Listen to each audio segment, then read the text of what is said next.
Saludamos al sociólogo Marcos Salamea, analista político. Sociólogo Salamea, quisiera con usted conversar algo sobre las decisiones tomadas por el gobierno la semana pasada a través del decreto ejecutivo número 60 que ha generado fuerte controversia. Quisiéramos iniciar por estas fusiones que se han hecho tanto en ministerios como en secretaría y empezar con un tema que tiene que ver con lo académico, la fusión de la CENESID, Secretaría de Educación Superior, Ciencia, Tecnología e Innovación, ya desde hace tiempo puesta en un andarivel diferente al de la educación superior en Ecuador, ahora absorbida por el Ministerio de Educación. Bienvenido. Muchas gracias, Gustavo. Bueno, hay que indicar de que esta reestructuración ministerial realizada en las últimas horas por el gobierno nacional, supuestamente no deberían sorprender si es que lo hace con criterio técnico, con criterio lógico. Sin embargo, esta reestructuración, esta reducción específicamente en el número de ministerios, la absorción de unos por otros, sí causa controversia y polémica porque no está en muchos casos, en la mayoría podríamos decir, sustentada, digamos, técnicamente. Este es el caso precisamente de la Secretaría Nacional de Ciencia y Tecnología, que es de alguna forma, pues, o ha sido hasta ahora, el ente rector de la política gubernamental respecto al sistema de educación superior. Y no lo es porque prácticamente sabemos que el Ministerio de Educación ni siquiera puede, con la rectoría, con la dirección, con la gestión del sistema educativo escolar y colegial, de la educación básica y el bachillerato, mucho menos en estas condiciones en las que ha venido funcionando, va a poder generar una política con eficacia respecto al mundo universitario que tiene otra dinámica, otra lógica. Jamás en gobiernos anteriores el Ministerio de Educación ha tenido nada que ver con la educación superior, precisamente por esa lógica absolutamente específica, diversa al sistema de escuelas y colegios. Y mucho más se problematiza esta situación debido a que no solamente la CENACI se diluye en el Ministerio de Educación, sino que otros ministerios también serían parte de la gestión de la preocupación, entre comillas, del Ministerio de Educación. Me refiero al Ministerio de Deportes y al Ministerio de la Cultura. Caso este último que también ha generado polémicas y sobre todo protestas muy justificadas por parte de los actores y gestores de la cultura en nuestro país. Yo creo que también esto da cuenta del desdén con el que el gobierno nacional ve a la educación superior. No es un gobierno pues con gente académica, con gente que tiene una perspectiva clara respecto a lo que significa la academia, el mundo universitario. Son gente de negocios, la mayoría de ellos muy vinculados a las empresas de la propia corporación Novoa. Sin embargo, creo que el daño puede ser irreversible sobre esta medida, pues, de desaparecer la CENACID y enmarcarla dentro del Ministerio de Educación. Y hay muchísimas funciones que tiene que cumplir. Una de ellas, y quizá una de las más polémicas en el Ecuador, los procesos de admisión universitaria. Sin duda que hasta ahora, de una u otra manera, ha tenido cierta vigilancia, cierto control o regulación por parte precisamente de la CINESID. Eh, Recordemos que ya desde el gobierno de Lazo se trasladó el examen de ingreso a las universidades, recuperando de una u otra manera la autonomía con la que las universidades actuaron antes del gobierno de Correa respecto al ingreso de los bachilleres en el mundo universitario. Desde mi perspectiva, pues además, habiendo sido académico, siempre reivindicaba la necesidad de que parte de esa autonomía universitaria es que las universidades vuelvan a tener su propia política respecto al tema del ingreso a las universidades. Mantuvo de alguna u otra manera pues algún tipo de todavía injerencia el gobierno actual respecto a esta situación específica, pero no solamente la CENACID era un órgano encargado de regular y establecer parámetros para el ingreso al mundo universitario, sino también tenía a cargo otro tipo de acciones que permitían de alguna u otra manera una direccionalidad en política pública del gobierno respecto al mundo universitario. Y esto simplemente desaparece. como parte incluso de la ausencia de política pública en muchos ámbitos y aspectos que corresponden como gestión específica y particular al gobierno nacional. Y hay un tema realmente crítico para las universidades que tiene que ver con CENESID, que es la coordinación de la investigación científica y tecnológica. ¿Cómo se van a hacer las cosas desde distintos andariveles, desde el Ministerio de Educación que dirige hasta ahora la educación primaria y secundaria? Realmente esto tiene, esto de la investigación científica y tecnológica, un nivel diferente. Sin duda, creo que esta amenaza, de alguna manera que estamos aquí sobresaliendo con lo que significa la estructuración para el mundo universitario, con la desaparición de la CENACID, a lo mejor podría convertirse en una oportunidad para que el sistema organizativo de las propias universidades, hoy representado en el CES, en algún momento fue en el CONESUB, pueda quizás asumir tareas específicas para dictaminar una política investigativa propia del mundo universitario, ya con presidencia, digamos, del gobierno nacional, a quien tampoco le interesa mucho el tema, digamos, de la investigación científica o la propia investigación tecnológica a la que usted se refiere, Gustavo. Sin embargo, quizás la problemática va a ser el presupuesto, con qué recursos, porque en estos últimos años, pues el mundo universitario ha sufrido, si no una reducción, por lo menos en algunos casos un congelamiento de los recursos económicos con el que funcionan las universidades. Y parte de esos recursos se destinan precisamente al tema investigativo, tema en el cual el Ecuador precisamente asoma en el mundo académico, incluso del propio subcontinente de América Latina, bastante relegado. Hay otras tareas adicionales como el registro, reconocimiento de títulos nacionales y extranjeros, que dicho sea de paso, ha tenido muchísimos problemas. Conocemos de casos de estudiantes que fueron becados por la CENESID y cuando retornaron al país no recibieron el reconocimiento de su título. Una situación realmente incomprensible. Y está también el manejo de políticas de becas nacionales e internacionales, pero no podemos tratarlo todo en un mismo momento. Tenemos otros temas bastante polémicos, algunos de ellos que tienen mucho que ver con la situación de Cuenca en esa lucha entre la minería y el agua. El Ministerio del Ambiente ahora absorbido por el Ministerio de Energía y Minas. Esto asoma con una barbaridad, ¿no es cierto? Un absurdo, una verdadera aberración que no tiene ningún sentido de lógica, ni siquiera de sentido común. ¿Cómo es posible que el ministerio encargado precisamente de la regulación ambiental, en este caso el Ministerio del Ambiente, el encargado de la fiscalización y del cuidado de que no se contamine, pues zonas sensibles ambientalmente hablando, pase a ser parte de quienes en cambio promueven modelos extractivistas o la utilización de proyectos mineros que pueden atentar precisamente hacia esa sustentabilidad ambiental? De alguna manera, pues los entes a ser fiscalizados absorben al ente fiscalizador, que en este caso sería el Ministerio del Ambiente, lo que es absolutamente contradictorio, paradójico, pero que da cuenta que lastimosamente al gobierno actual lo único que le interesa es tener carta blanca, eliminar cualquier tipo de obstáculo, de control, de vigilancia y poder llevar adelante a rajatabla pues del modelo extractivista muy cuestionado en gobiernos anteriores, pero que este gobierno simplemente con una política con tendencias autoritarias por encima de la Constitución, de las leyes, etcétera, pretende pues llevar adelante para favorecer sobre todo grandes intereses económicos de empresas transnacionales, mineras y petroleras. Esa es la realidad.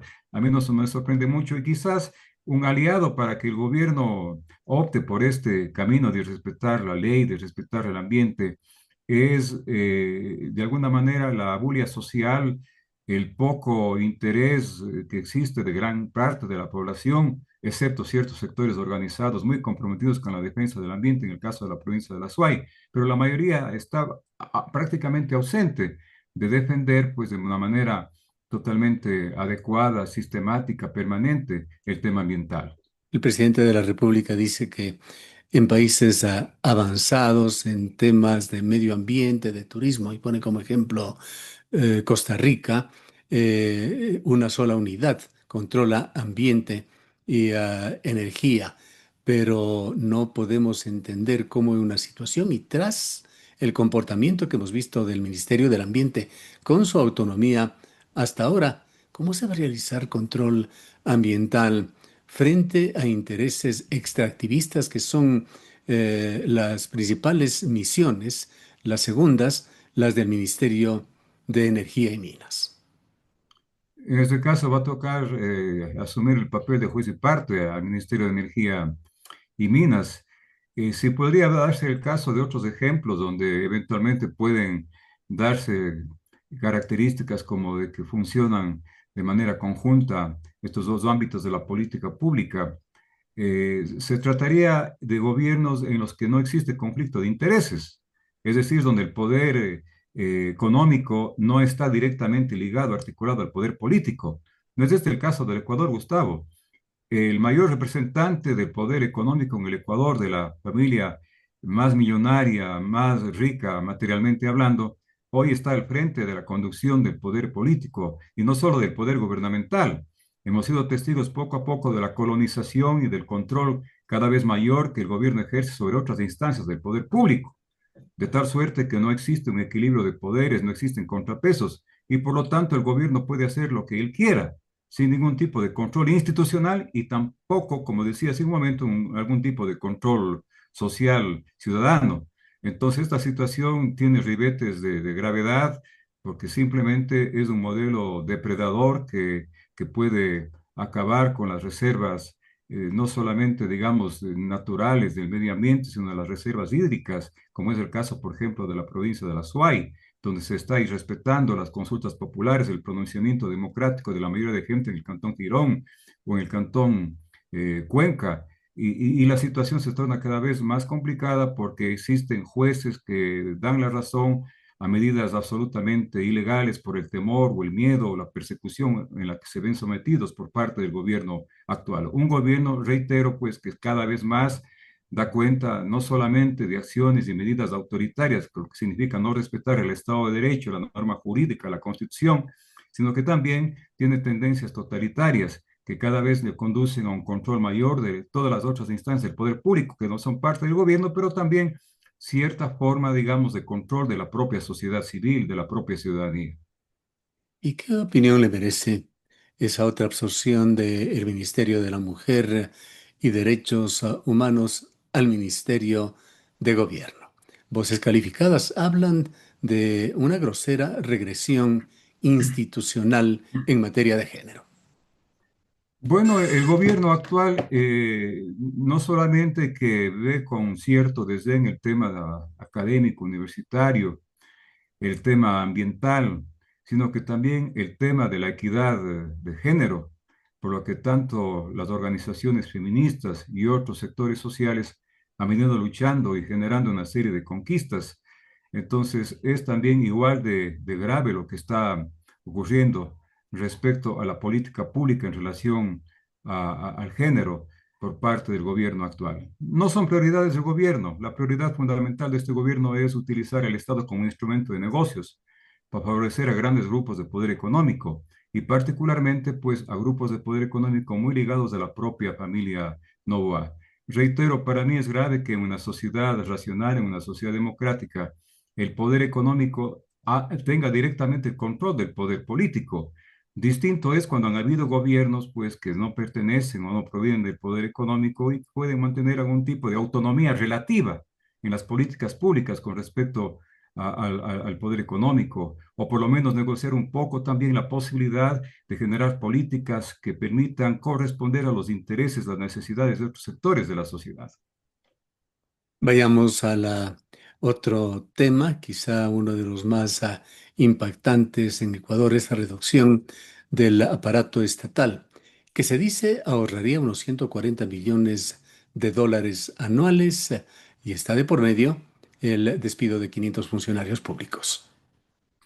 Bueno, esta acción tiene que ver, ya se ha comentado, creo que de manera generalizada, con una de las exigencias del Fondo Monetario Internacional, exigencias que forman parte de una visión de la economía favorable al libre mercado o a lo que conceptualmente se llama un modelo económico de carácter neoliberal.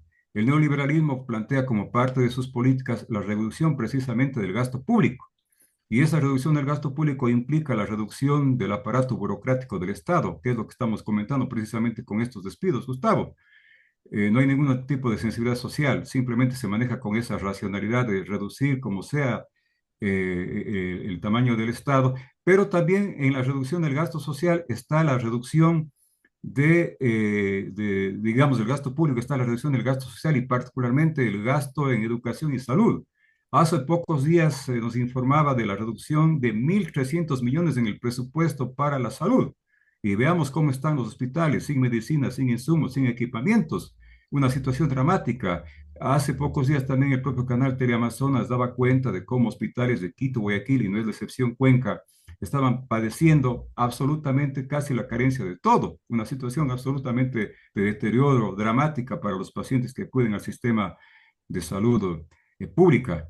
Y el gobierno ha pretendido legitimar, pues, y justificar desde su discurso oficial esta eliminación de 5.000 puestos, este despido de 5.000 empleados públicos, hablando supuestamente de eficiencia y de que se va a ahorrar recursos en los términos económicos a los que usted señalaba, Gustavo, 140 millones de dólares. Sin embargo, el día de hoy me parece que en una entrevista radial el presidente anuncia nuevamente retomar un programa de acción a favor de los jóvenes, supuestamente para que realicen pasantías o algún tipo de trabajos en algunos ministerios, y a los cuales durante 3 meses se les va a pagar la cantidad como una suerte de salario de $400.